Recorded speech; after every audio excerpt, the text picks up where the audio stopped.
Sky, I was asking Sky, you guys have won 9 out of 11. Yeah. Is there, but Not bad, huh? pretty darn good. But is there another level you could take it to? And Yeah, I think. He said the 2 things I asked him what he's working on. He said rebounding and communication. So where are those on the priority list for you? He's right. I mean, look, I think it's very important that your players come in here and regurgitate the things that you're trying to talk about and emphasize. That means that they believe and they're paying attention and they're locked into it. You can't be a good defensive team without communication. Impossible. Players that care talk. And if you don't communicate, you can't play as one. So in our sport, obviously you're trying to have 5 guys play at one defensively. So communication is everything. And then it's as important as effort. I think people always talk about they play so hard on defense. The great teams, 5 guys play as one, and they're accountable to each other. So that's exactly what he gave you exactly that, and I just think that we finally out-rebounded somebody the other night. I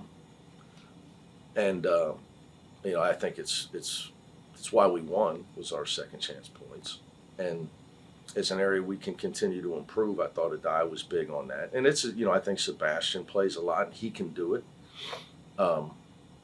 Trent can definitely do it. The problem with our starting lineup is you start 2 small guards. So, that's why with the guys that actually, but we play so many vastly different lineups throughout the game. But when you do get a bigger lineup in there with a center in there, because Tyler's not a center. But when you play, and Sebastian and Trent, they're bigger than Sky and Dylan, and they're capable of rebounding. You're going to a place that obviously was the start of a very special run for you and UCLA. What are your kind of memories of that? And then did you ever go there with Cincinnati? Obviously, they won your conference, but my only memory of playing that game was literally it was like first of all we bust in the rain. It was like we're really in the NCAA tournament. We're busing from Indianapolis to West Lafayette to play. Not an easy bus trip. But then, this was all due to COVID protocol, guys. Our holding area, because you couldn't get to the locker rooms because it was a game before ours, was the practice gym at Purdue. And we were in the holding area with Michigan State. It's true. And we were getting ready to play each other. And guys are changing. And I'm sitting there, Tom Izzo's sitting right there. Wow. It was like, is this like an AAU tournament? I mean, it's like an AAU tournament. Yeah. And there was, where else were they going to put people? I mean, it was what it was. And it ended up going long the game before us. And and then our guys are carrying their stuff up to the bench like an AAU game and putting their bag on the bench. I mean, it was just unbelievable. So I didn't, it was so dark and rainy when we got in there. I didn't get, didn't see much. So it's not like we could take the team to see Coach Wood and stuff or anything like that. So. Are you going to be able to do any of that this time? Yeah. And then normal road trip, shoot around surreal Friday. Playing an NCAA tournament game with 1,500 people in that arena. Yeah. And then your dad. Well, that whole experience was crazy. But more importantly for me, not more importantly, just more vividly for me, was sitting in that practice gym, Ben. Yeah. In a holding area, with the team we're getting ready to play. Yeah. It was like wow, I never thought I was going to be an AAU coach. Did you hear what Coach Musselman said about Big Ten travel after the Rutgers game? No. He was saying, I think they were interviewing him right after the game, and he said he was actually more worried about getting home and playing Ohio State, which had been in LA for God knows how many days. So I guess my question is, you've talked about some of this stuff. Is there going to be meetings after the season to try to do the scheduling? Yeah, I think those are questions for the Big Ten. Earlier, I want to say maybe less than a month ago, you mentioned how a winning streak can at least turn into a losing streak. Obviously, Purdue's kind of going through that right now in this league. How much more dangerous does that make them going into this game?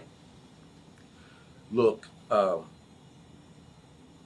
think if you polled coaches, you wouldn't want to play you don't want to play a wounded program with a championship mentality.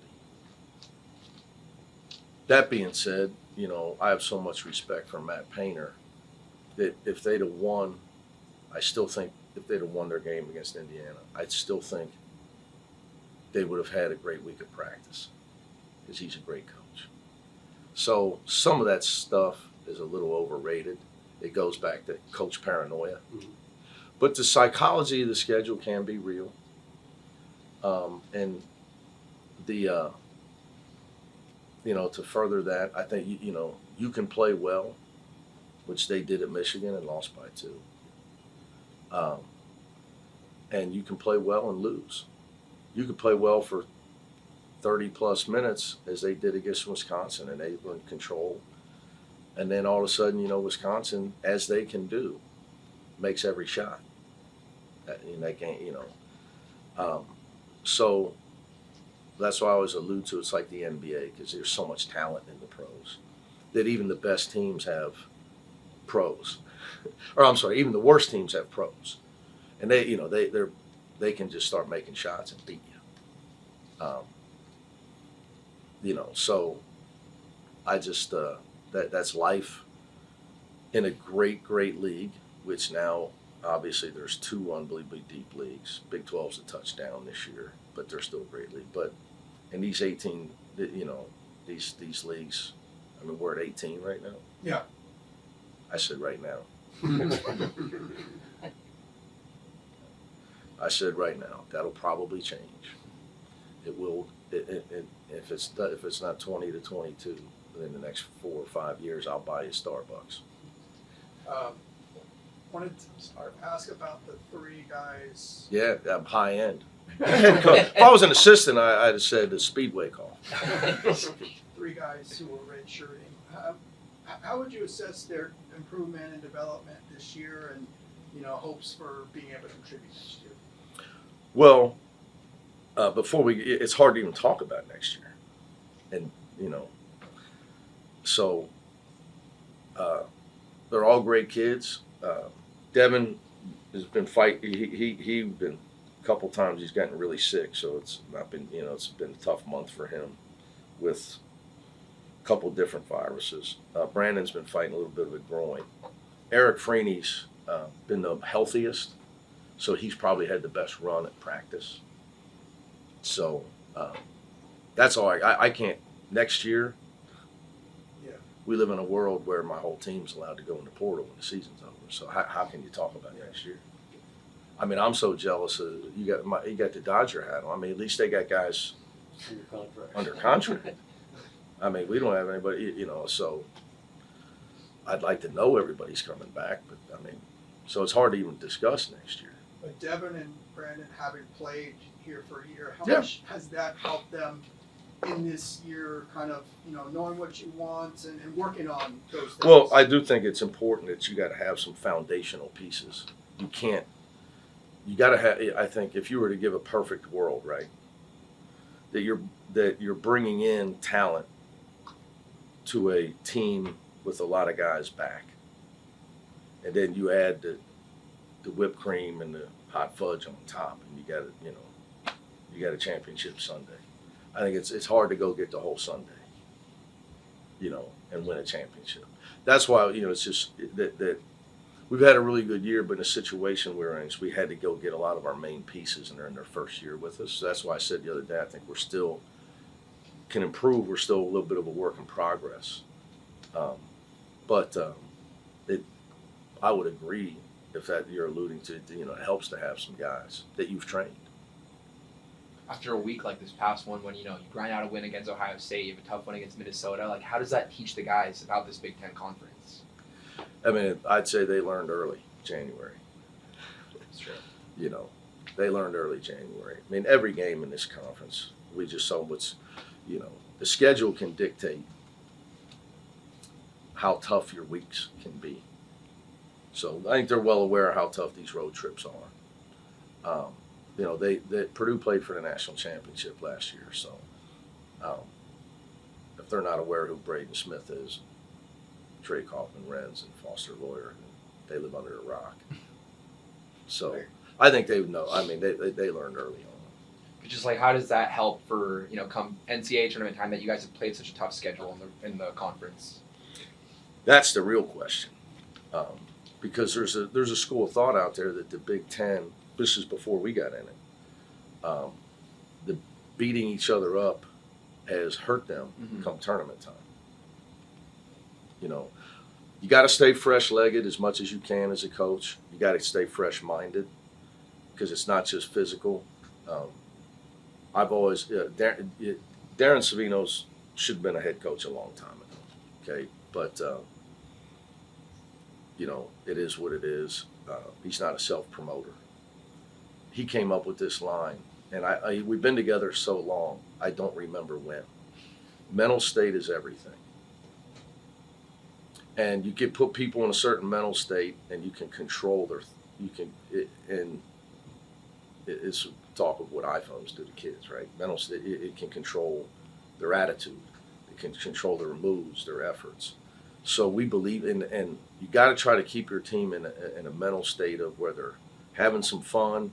They don't forget their goal. They're here at UCLA, we're trying to get ready to try to do whatever you got to do to get in March Madness and hang a 12th banner. You can't be so-called limping toward the finish line. So that's your job, I think, as a coach late in the season. Not just, obviously, they've learned all the things we need to do. Hey, if we're not bought in, it can't be, to Ben's question about, like Sky and those guys, they got to believe that not only this is what Coach is saying, we want to win, and that's when you have a special team. We want to win. Not the coach wants us to win. So therefore, we want to play great defense. We want to be physical. We want to rebound. We want to do all these things. Not because the coach is telling you to. Those are the teams that are going to march on. Keeping your team in a fresh state of mind, not just having fresh legs, and being excited about March, that this is what it's all about at our school. Maybe not the school you came from. They're just hoping to get a bid or whatever. That that nobody in the country, guys, practices under 11 banners. Nobody. So, you say, well, that's arrogance or that. What should give you a belief in what can be accomplished here. You also go to a school where we win titles in every sport. And you live in a city called Titletown. So, hopefully that fosters a belief in us, but you got to stay fresh. Mental state is everything. For me, for you, if I give anybody any advice, you got to find a way to get yourself in the right mental state to be at your best. So we try to do that with our guys. I know You talked about Oh, no, Speaking of go ahead. mental state. Yeah. You just accomplished the 500th win. Okay. How does My one mental state? Yeah, exactly. How do you keep it going? How would you get to this point? How do you stay focused and continue, even though you've reached this benchmark, if you will? Yeah, I think the benchmark of 500 wins is for other people. It's not why I coach. I love basketball. Like people say, well, I get to my point of that I think a real coach is not about branding and money. He's got into coaching. I got into coaching. I was making $500 a month at Woodward High School, and then Bob Huggins offered me $800 a month to come with him, and it was only a 10-month intern contract. So my whole life was in a gym, and I was just I just haven't grown since 6th grade, where I was a great player when I was young, and I'm still the best passer in the gym. And it's funny, the other night I was thinking, I would give it all up to be able to have played. That's how much I love playing basketball. So I love the game. It's the game. I've always been in love with the game. My brother played both. I hated baseball, although I could tell you everything about it, and I could scout it because my dad's in the Hall of Fame as a scout, has a bust and all that stuff. So he wasn't just a high school coach.